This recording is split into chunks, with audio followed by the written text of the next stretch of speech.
À la une, le carême a débuté ce vendredi dans les églises catholiques des Antilles-Guyane. Carême qui commence par la traditionnelle imposition des cendres. La célébration a été très suivie par les fidèles de la cathédrale de Fort-de-France. Nous le verrons dans ce journal. Les Surfriders au secours des plages polluées du littoral de Sainte-Anne. Une cinquantaine d'anonymes a répondu à l'appel de l'association Surfrider Foundation pour ramasser les déchets sur la plage. Le bilan est mitigé. Et tout ce qui se mange et se boit dans nos régions sont en tête d'affiche au Salon de l'Agriculture de Paris. Une vingtaine de professionnels a fait le déplacement porte de Versailles, le salon qui reste une vitrine de taille pour ses artisans. Le quartier Corridon à Fort-de-France vu autrement, une association du secteur a proposé aujourd'hui aux plus jeunes de découvrir le patrimoine du voisinage grâce à une chasse au trésor. Nous les avons suivis. Bonsoir, ravi de vous accompagner pour cette heure d'information. Débutons ce journal avec ces images assez spectaculaires d'une collision frontale entre deux scooters. L'accident s'est produit aux alentours de 13h à proximité du rond-point Mao, direction Jeanne d'Arc au Lamentin. Un accident ayant provoqué des dégâts matériels. Le pronostic vital des blessés n'est pas engagé. Une occasion de vous rappeler de rester vigilant sur les routes. Voilà, des images signées Julien Gaudichou. Grosse opération de nettoyage du littoral à Sainte-Anne ce matin. Une cinquantaine de volontaires a sillonné la baie des Anglais ou bien encore les plages de Cap-Chevalier. Familles, amoureux de la nature, tous avaient répondu à l'appel de l'antenne martiniquaise de l'association environnementale Surfrider Foundation. L'opération n'en est pas à sa première édition. L'année dernière, plus de 2 tonnes d'ordures avaient été récoltées. On en est très loin cette fois-ci, le reportage de Louis Sabas. Sac de détritus à la main, chapeau vissé sur la tête, ces jeunes partent en guerre contre la pollution. Le débarquement a lieu sur la pointe Coton, à Sainte-Anne. À la recherche de déchets plastiques ou en verre, cette escouade obtient rapidement des résultats. On a trouvé beaucoup de gobelets, une bouteille en verre, des sachets, des gros sachets, des paquets de bonbons qui étaient vers la plage. Mais l'efficacité du groupe le conduit à une bien mauvaise trouvaille qui ébranle leur motivation. On a trouvé un vieux sac poubelle. Et un carton avec tout plein de merde dessus. De caca, il y avait. Les caca. Bah non, c'est pas ça juste. se fait pas. Ça se fait pas pour la forêt. Et pour les autres. Bien que déçus par les mœurs de certains visiteurs, ils poursuivent leur mission. En tout, une cinquantaine de personnes sillonnent le littoral entre le Cap Chevalier et la baie des Anglais. On récolte tout ce qu'on trouve. Pour les parents qui y participent, il s'agit d'inculquer à leurs enfants des valeurs éco-citoyennes. Il faut protéger notre Martinique et surtout être déjà un modèle pour mes enfants parce qu'ils m'accompagnent. Donc voilà, je pense que c'est porteur surtout dans ce sens qu'ils continuent l'action. Puis c'est pour ma fille aussi, je lui inculque certaines valeurs parce qu'elle est là avec moi. Donc on est tout un groupe d'amis avec des enfants. L'opération se poursuit et les détritus doivent être évacués. Merci à toi. Ce bateau en reçoit plus d'1 tonne, mais pour son capitaine et guide touristique, le nettoyage des sites permet de préserver son activité. Il accueille près de 8000 touristes par an.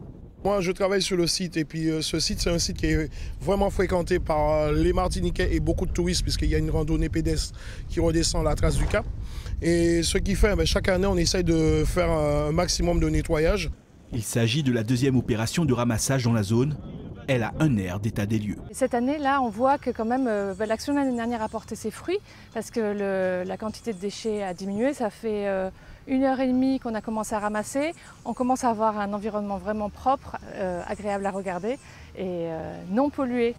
Le bilan de l'action menée est donc positif. Cette année, près d'1,5 tonne d'ordures en tout genre sont récupérées contre plus de 2 tonnes l'an dernier.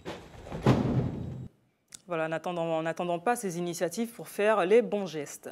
Les catholiques de Martinique sont officiellement en temps de carême. Ce vendredi, à la cathédrale de Fort-de-France, on a procédé à la traditionnelle imposition des cendres. Cette célébration lance la période de pénitence, de jeûne et d'aumône qui durera 40 jours et s'achèvera avec la Semaine Sainte. Retour sur l'événement avec Céline Chalonneau. Ce vendredi est un jour spécial pour Françoise. C'est le jour des cendres. Françoise et les nombreux fidèles présents s'avancent vers le prêtre pour recevoir une petite croix tracée sur le front avec des cendres. Ces cendres, dont on se sert, proviennent de la combustion des rameaux d'olivier bénis lors du dimanche de Pâques de l'année précédente. Pour Françoise, venir aux cendres, c'est le signe qu'elle veut faire plus de place à Dieu dans sa vie. La prise de sang, c'est une façon pour moi de dire à Dieu ma grande reconnaissance pour sa miséricorde que je ne mérite en aucune façon. Donc ce n'est pas un simple acte qui est fait comme ça, il a du sens, il est porteur d'un sens, mais un sens profond de la conversion de l'homme. En Martinique, cette messe célébrée traditionnellement le mercredi gras est officiée le vendredi. Il s'agit de bien dissocier jour de liesse populaire du jour qui marque le début du carême, une longue marche vers Pâques qui dure 40 jours. La famille de ce jeune catholique respecte bien le rituel des cendres et du carême à la maison, mais en dehors, pour lui, le rituel du jeûne n'est pas toujours évident. Mais sa foi reste intacte et sa préparation pour Pâques est intérieure. C'est aussi le début du jeûne, le début du carême, ce qui mène à une période de prière de 40 jours et qui permet de se recueillir par rapport à l'histoire et au chemin que le Christ a accompli. Je vais essayer de respecter. Une phrase, un geste qui offre aux croyants l'absolution de ses péchés.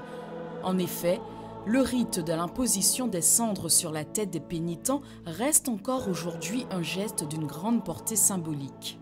Ça me fait entrer en carême, ça me fait louer le Seigneur, lui donner toute la gloire, toute la puissance, à jamais.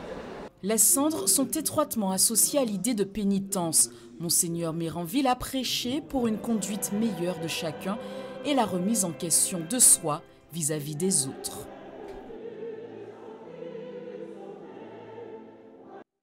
Parlons en carême toujours, mais cette fois-ci en Guadeloupe.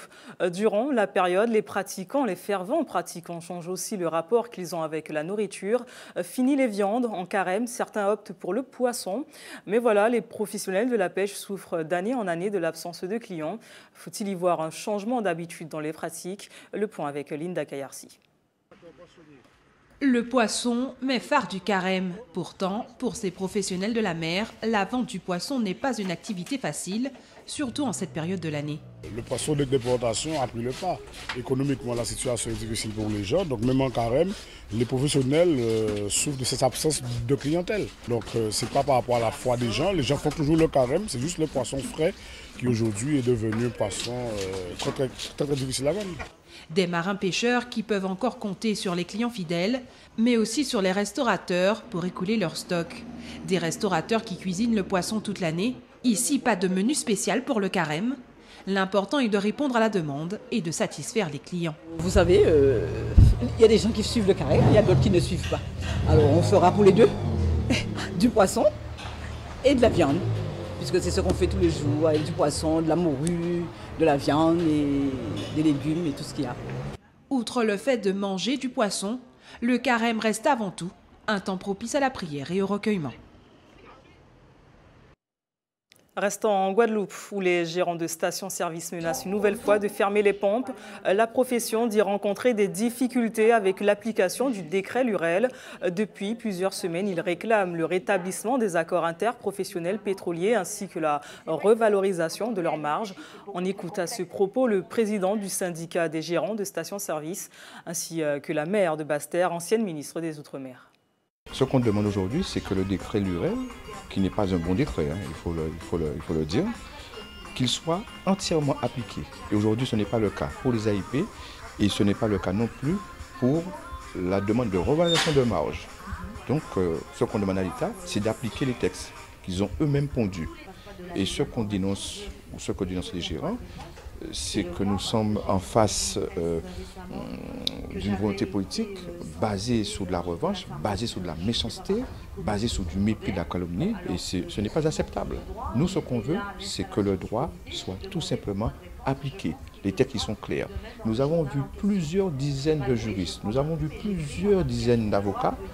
Ils nous ont dit que nous sommes dans notre bon droit, que le droit soit appliqué et il n'y aura pas de problème. Si le décret de 2013 prévoit l'accord interprofessionnel, il faut permettre aux gérants, effectivement, de bénéficier de ces AIP. On ne peut pas signer un décret au nom de l'État et ne pas respecter l'engagement, la parole de l'État. Ça, c'est la première chose. Au niveau de la SARA, peut-être revoir effectivement les conditions dans lesquelles la SARA doit gérer ses stratégies.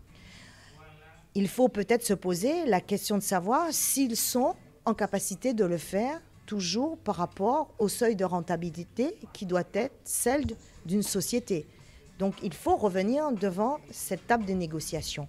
Et le consommateur, il faut lui expliquer pourquoi le prix n'est pas plus bas, compte tenu du fait que le baril a fortement chuté et qu'on ne revoit pas ses répercussions. Aujourd'hui, on nous avait fait le reproche de manque de transparence. Je considère que c'est le décret de 2013 qui est allé vers plus d'opacité. Poursuivons en prenant la direction de l'Hexagone, où le 52e Salon de l'agriculture a ouvert ses portes aujourd'hui. Cette année encore, la Martinique y est bien représentée. Une vingtaine de professionnels a fait le déplacement. Une vitrine de taille pour ces artisans, même si peu de labels leur sont attribués. Pour le parc régional de Martinique, c'est une véritable aubaine.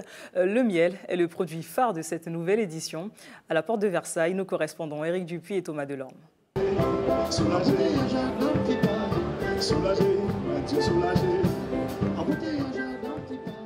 Il n'a pas fallu attendre bien longtemps pour que le coin des Antilles, dans ce hall très central du Salon de l'agriculture, se distingue par l'ambiance, mais aussi des produits comme le miel de Martinique. Il est plus liquide, il est beaucoup plus liquide et il n'est pas acide comme le miel de France.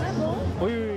C'est la première fois que le parc régional de Martinique vient présenter ce produit à Paris. Ce miel en question, c'est un miel de qualité puisqu'il rentre dans le cahier des charges du parc naturel régional de la Martinique. Et nous sommes en train d'aller vers la labellisation du miel. Donc voilà, c'est la raison pour laquelle cette année nous sommes là, pour présenter justement notre production. Dans un autre hall, moins exposé, on retrouve les indépendants. Et parmi eux, ce restaurateur. Voilà, en vous remerciant. L'année dernière, il était exilé avec les autres commerçants des Dômes au dernier étage du hall, ce qui l'avait privé d'une bonne visibilité. Mais aujourd'hui, il est satisfait de son emplacement au rez-de-chaussée. À l'ouverture du salon, j'étais frileux parce que je me suis dit qu'est-ce qui se passe là encore l'année dernière, voilà, le coup de l'année dernière, ça reprend. Et à 10h, j'ai regardé l'heure, 10h30, 11h, je me suis dit, bon, d'un coup, c'est arrivé. Je me suis dit, bon, c'est le jackpot cette année. Le retard à l'allumage est lié à la visite présidentielle de samedi matin et au plan Vigipirate toujours au niveau écarlate. L'essentiel reste néanmoins que le public réponde présent. Et puis, cette information en bref, une fusillade a fait une victime ce matin à quartier Haut-du-Port à Fort-de-France. Un homme de 25 ans a été touché par une décharge de plomb. Il pourrait s'agir d'un règlement de compte. Une enquête est en cours. Restez avec nous. Dans quelques instants, votre JT des communes se délocalise comme chaque samedi avec Hubert Bournil. Ce soir, nous serons peut-être près de chez vous, direction les Trois-Îlets. Nous serons suspendus dans le temps dans les couloirs de la batterie de l'Îlet-Ramier. Puis nous irons à la rencontre des artisans du village de la Poterie. Gros plan maintenant sur cette initiative assez atypique. Amoureux de la nature, aventuriers ou simples citadins, tout le monde se met à participer ou à organiser des chasses au trésor. Le phénomène gagne aussi la Martinique comme au quartier Corridon pour faire découvrir le voisinage aux plus jeunes. Même s'il n'y a pas eu foule, les enfants ont pu à travers des jeux et des questionnaires découvrir le patrimoine du secteur sous un jour nouveau grâce à une chasse au trésor. Tout de suite, le reportage d'Élodie Toto. Pas de grasse matinée pour ces enfants du quartier Corridon. Ce matin, c'est en petit groupe de 4 qu'ils découvrent leur quartier. Ils parcourent la ville et s'arrêtent à des ateliers. Vous pouvez resituer le collège sur la carte. Ah, ok. Un petit questionnaire pour se mettre en jambes. Où se trouve le collège, d'où le quartier tient son nom, qui est Roger Cassandé. L'objectif, découvrir des bâtiments principaux du quartier. J'avais envie de faire la chasse et de connaître mieux Corridon parce que je ne le connaissais pas bien. Une fois les réponses obtenues, place au collage. Dans ce jeu, 2 équipes s'affrontent. On leur propose aussi un divertissement. Une balade les yeux bandés. Alors tu lui dis, hein, quand elle va à droite ou à gauche, il faut la guider. Hein. C'est un circuit pour faire travailler un petit peu pour faire travailler un petit peu la motricité. Le circuit consiste à cela. Quand on joue en aidant quelqu'un, c'est amusant. Ça m'a fait apprendre qu'on peut marcher avec de l'aide. Si les enfants semblent s'amuser, ils sont beaucoup moins nombreux que prévu. Qu'importe pour la direction de l'association. On n'a pas voulu annuler pour ne pas pénaliser ceux qui sont venus. Et au niveau encadrement, ça a été formidable, puisque pour 4 enfants, il y a eu au minimum 3 encadrants sur la route. La structure pense renouveler l'expérience en espérant que l'année prochaine, les explorateurs seront plus nombreux. L'information locale et communale continue dans vos quartiers tout de suite avec votre JT des communes délocalisées. Prenons ce soir la direction de la commune aux Trois-Îlets. Plein feu sur le village créole avec ses maisons en briques rouges. Focus également sur des artisans du village de la poterie. Une atmosphère attachante que nous propose de vivre Hubert Bornil, Michelet François, Isabelle Ferrière et Elodie Toto.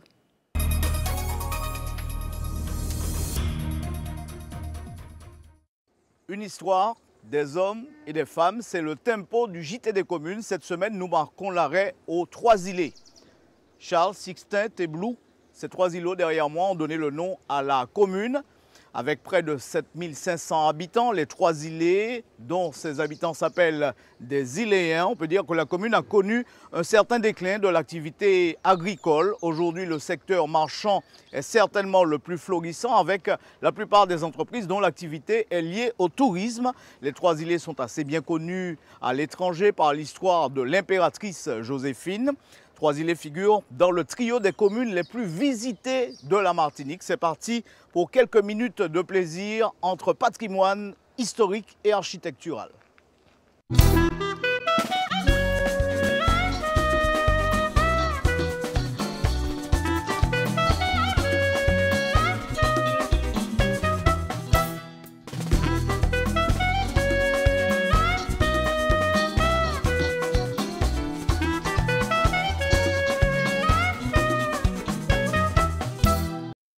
Bienvenue au village de la Poterie, l'une des plus anciennes fabriques de briques en France. Il faut savoir qu'autrefois, le village de la Poterie employait quelques 300 ouvriers. Ils vivaient ici même avec leur famille, d'où le nom de village de la Poterie. Aujourd'hui, le site réunit industrie et artisanat. Les explications d'Elodie Toto. Cette terre rouge, ce n'est pas de la latérite, mais des résidus de briques fabriqués au village de la Poterie. L'usine tourne depuis plus de 300 ans. C'est l'une des plus vieilles de France. À la belle époque, 45 000 tonnes de briques sortaient des fours chaque année, contre 15 000 aujourd'hui. Une production divisée par 3, mais qui reste importante. Par rapport aux autres matériaux, c'est-à-dire le béton, la brique et le parpaing et le bois, mais la brique de terre cuite reste toujours un matériau assez prisé qui fait partie de notre patrimoine. François a passé toute sa vie au village, à travailler la brique. Il ne jure que par ce matériau. Une brique, elle est climatisée, elle donne de la fraîcheur et c'est du solide. C'est un matériau qu'on peut construire sans enduit. En marge de cette industrie, toute une activité artisanale, à commencer par la poterie. Ils sont 3 ici à disposer d'un atelier ouvert au public. Alexandre est né dans ce village et son art, il le tient de son père. Après 35 ans dans l'Hexagone, il est revenu au pays il y a 4 ans. Un retour évident pour cet artiste aux multiples influences. Dans la France métropole, il faut vous dire qu'il n'y a pas que des Français pure chose qui fait de la poterie, de la céramique. Vous avez des gens qui venaient de toute l'Europe qui étaient installés en métropole. Alors qui fait que moi j'ai pu connaître toutes ces techniques et je dirais que ce mélange de pays, je dirais, m'a permis d'acquérir ma propre technique. Parmi ces techniques de prédilection, la terre mêlée, un mélange subtil de différentes argiles. Chaque pièce créée est unique. Quand on mélange la terre, on ne voit pas le travail. Le travail se fait vraiment à l'intérieur. On ne cherche pas à faire ressortir les couleurs. C'est après que les couleurs se mélangent entre elles pour qu'on puisse qu'on la travaille. On a une idée plus ou moins du résultat qu'il va avoir, mais on ne sait pas tout à fait. Et c'est ça que j'adore dans cette technique de terre mêlée. Au total, sur le site, une dizaine d'ateliers en tout genre, un lieu stimulant et inspirant pour ces artistes. Claude va pendant 1 mois initier la jeunesse à son art, la plume. Et les jeunes sont captivés. J'ai préparé un bandeau où j'ai mis des plumes, des perles, je vais décorer. C'est pour m'amuser, c'est pour décorer, c'est un futur déguisement, ça peut servir. Pour ce plumassier de longue date, évoluant dans le monde de la haute couture et du spectacle, Ce partage de savoir-faire est important. Par rapport à la transmission du métier de plumassier qui devient un métier assez rare. Et on a fait quelques activités avec les enfants.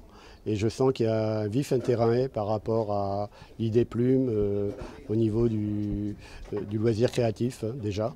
Donc ça peut entraîner après des vocations. À en juger par le résultat, la relève semble assurée. Visite de la ville dans la ville, passage obligé aux Trois-Îlets, le village créole, l'un des fleurons touristiques de la commune. Ici on trouve des bars, restaurants, hôtels. En fait, tout a été pensé pour séduire le visiteur. D'ailleurs, c'est le lieu de villégiature de nombreux touristes. Visite guidée, Elodie Toto. Pareil et pas pareil, la Guadeloupe, Martinique, c'est du Des maisons aux couleurs vives, une architecture étudiée, des restaurants. Aucun doute, nous sommes dans le village créole. Il est unique dans son genre en Martinique et les clients adorent. Écoutez, c'est magnifique, c'est typique. Nous avons apprécié les belles peintures des maisons. Voilà, le cadre, les fleurs. L'aménagement des immeubles, la couleur, la peinture, c'est agréable, c'est frais, c'est très ici, c'est très caraïbe.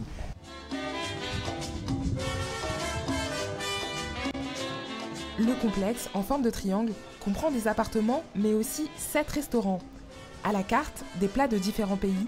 Ici, on peut manger aussi bien des sushis qu'un hamburger frites. J'aime bien les frites, j'aime bien tout. C'est une des meilleures tables qu'on ait trouvées. On en a fait plusieurs au niveau de la cuisine asiatique. Seul bémol, ce village créole n'est pas forcément un haut lieu de gastronomie caribéenne.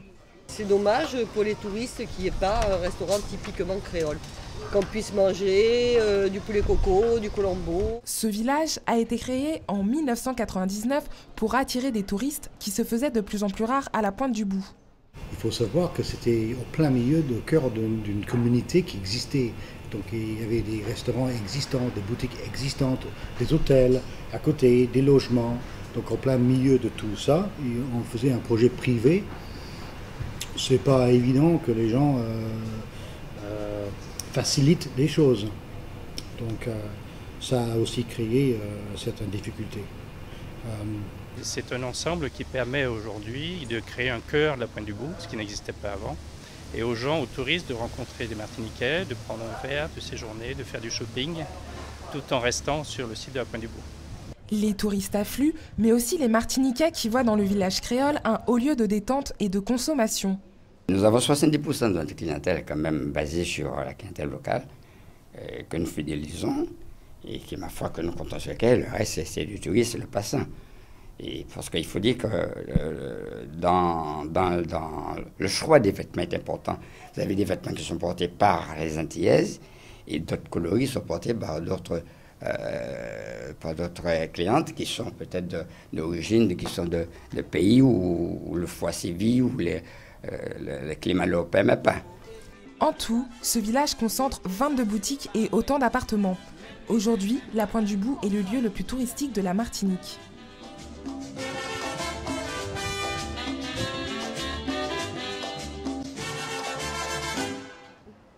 L'îlet Ramier, c'est cet îlot volcanique de 3 hectares que l'on peut voir au large de l'Ansalane. Site exceptionnel par la beauté de ses paysages. On peut dire qu'il se distingue aussi par son histoire. Fermé au public hors occasion exceptionnelle, la commune prévoit néanmoins d'en démocratiser l'accès. Les explications d'Elodie Toto. À quelques encablures de l'Ansalane, l'îlet Ramier, réputé notamment pour son fort, classé monument historique depuis 2010. Un emplacement stratégique pour défendre les côtes de la Martinique. Très vite, on s'est aperçu qu'il représentait un enjeu important dans la défense de la baie. Si bien que dès le début du XVIIIe siècle, en 1728 d'ailleurs, est attestée une première batterie. Donc une batterie, c'est une défense avec une petite muraille, des canons derrière et souvent un corps de garde et une petite poudrière. Selon les périodes de l'histoire, la caserne accueillait entre 100 et 150 hommes, installés dans des espaces de vie comme celui-ci, une trentaine de militaires par chambre. Environ 20 canons, dirigés vers la baie de Fort-de-France, protégeaient l'île de ses agresseurs. L'îlet a été pris plusieurs fois en 1760, dans les années 1790 et en 1809. Donc il a joué un rôle important, notamment bien sûr avec les Anglais qui étaient considérés comme les ennemis de manière régulière. L'enceinte fortifiée est à l'abandon depuis plusieurs décennies. Autrefois propriété du ministère de la Défense, elle appartient maintenant au Conservatoire du littoral, chargé de la protéger, notamment contre la végétation qui ici règne en maître et dégrade les bâtiments. Il y a bien évidemment des travaux prioritaires et d'urgence à mener, notamment sur les deux pavillons, les deux principaux bâtiments qui sont en hauteur sur la terrasse, au niveau de leur toiture, qui nécessitent vraiment des travaux de réfection d'urgence pour garantir l'étanchéité du bâtiment. Le site devrait ensuite faire l'objet d'une restauration en profondeur, un chantier estimé à plusieurs millions d'euros. Préserver ce patrimoine historique, mais aussi le valoriser. Des sentiers pédestres et maritimes retraçant l'histoire des fortifications de l'île existent déjà. Désormais, il est question de les aménager. Au total, 15 km de circuit. Il est important que nous connaissions l'histoire de ces sites et l'histoire de la Martinique. C'est pourquoi nous avons inclus la restauration des fortifications, la mise en valeur des fortifications et faire découvrir cette histoire qui passionne les Martiniquais parce qu'ils ne connaissent pas vraiment leur histoire. À partir d'avril, l'îlet Ramier devrait être ouvert au public 1 à 2 fois par mois. Une première. Le site n'est d'ordinaire accessible qu'une fois l'année, à l'occasion des Journées du patrimoine. Voilà, on en sait désormais un peu plus sur l'îlet Ramier ou l'îlet à Ramier. Les deux combinaisons sont possibles. Et notre invité, justement, il est gestionnaire par son association du site. Il s'appelle Marcel Rapon et l'association que tu représentes s'appelle Carisco. Tout le monde connaît Marcel Rapon. En tout cas, déjà, bel bonsoir tout le monde, bel bonjour aussi. Et voilà, connaître, c'est un mot important parce que je dis, il faut que nous apprenions à connaître nous, il faut que nous apprenions à lier puis nous-mêmes. Et si c'est un sens à connaître, oui, c'est-à-dire c'est un processus. C'est ça. Alors, Carisco, il faut dire que c'est l'association qui, dit en français, qui est gestionnaire du site de l'îlet Ramier. Ça veut dire quoi pour vous? On sait que c'est un lieu chargé d'histoire. C'est un lieu chargé d'histoire parce qu'à la fois, il se trouve dans cette baie qui s'appelle la baie de Fort-Royal, baie extraordinaire et qui a aussi des origines amérindiennes puisque nous avons à côté l'Anse-Bélé où il y a notre ancêtre amérindien qui était présent et c'est aussi notre ancêtre d'Afrique puisqu'il a participé à la construction du fort militaire et probablement a subi quelques travers et c'est aussi notre ancêtre d'Europe qui, dans ses, j'allais dire, dans ses travers avec d'autres tels que les Hollandais, les Anglais, donc ils ont eu maille à faire dans cette région. Alors, tout le monde voit que nos bâtis à bord Canarois, alors le ou la Canarois, on peut dire que c'est l'ancêtre déjà du gommier qui a donné naissance ensuite, mais c'est une histoire ça. Hein? C'est également une histoire parce que si nous sommes caribéens, il a bien fallu d'un support, d'un outil. Et dans la région, c'est la Canarois qui nous a construit et on considère que jusqu'à 4000 ans d'histoire avec cette embarcation, puisque notre homme premier, notre premier civilisateur caribéen a dû s'embarquer dans une telle embarcation, 60 personnes à bord et c'est ainsi que la Caraïbe s'est peuplée. Ce qui vous donne aujourd'hui un certain lionnage avec la ville des Trois-Îlets. Alors, lionnage avec la ville des Trois-Îlets, parce que nous avons à la fois une volonté politique forte avec le maire que nous saluons, et également avec Serge Pin, historien, parce que là aussi l'histoire est l'un de nos nanans, puisque le Carisco prend le patrimoine comme matière première. Et cette matière première, nous faisons en sorte de le transformer sur le plan social, économique et culturel. Ça, c'est fait, on les lidette là. Alors, on les lidette là. Donc, dans un premier temps, nous avons fait de l'entretien. Donc déjà, il faut que nous fassions en sorte que les mines végétales là, parce qu'il y a une végétation qui était envahie ça. Et ensuite, protection, parce que faut que nous fassions valorisation aussi. Parce que jeudi jour, qu'on dit tirer les temps, il faut que nous cannibaliser le patrimoine nous. C'est-à-dire qu'il faut qu'on dit dans la foi nous, on dit dans le tien nous, on dit dans l'esprit nous, on dit dans le zier nous, on dit dans l'âme nous, que nous nie tout ça, tout héritage que les anciens quittaient bas nous. Donc vous offrez des balades au public, visiteurs, Conti-Mamaï, mon pays. Oui, alors donc via la Kanawa, nous pouvons à partir de Lansalane donc aller sur l'île des Araignées. Donc c'est une petite expédition à travers un grand canal historique et voilà, bon, un petit quart d'heure quand même. Hein. Et juste un petit quart d'heure. Ensuite, nous avons des visites scénarisées, c'est-à-dire que là, nous faisons une plongée en 1850 et avec les tenues et tout, parce qu'il est important pour nous de comprendre le quotidien de chacun de nos ancêtres. Avec des historiens qui nous accompagnent, il y a Domenico Rogers aussi, il y a aussi un conservateur du patrimoine, donc Madame Noé Dufour, qui elle-même et toutes ces personnes nous permettent de bien comprendre à la fois l'architecture et le vécu sur place. Voilà, ça nous permet de souligner que l'Office de tourisme des Trois-Îlets va organiser prochainement le 1er mars une superbe randonnée. Je ne sais pas si tu es au courant, Marcel. En tout cas, ça est intéressant. Vous pouvez contacter l'Office de tourisme des Trois-Îlets là-dessus. Merci Marcel Rapon. Nous passons un bel petit moment. Tout à fait. Voilà, merci de votre côté. On espère vous avoir apporté pas mal d'informations et d'éclairages sur cette belle ville des Trois-Îlets. On se retrouve la semaine prochaine avec d'autres histoires. Retour dans nos studios. Voilà, excellente escale aux Trois-Îlets. L'actualité continue. On se retrouve dans une poignée de secondes avec Stéphane Lupon pour le magazine de l'actualité sportive. Votre magazine local et communal se termine ainsi. Merci de nous avoir suivis.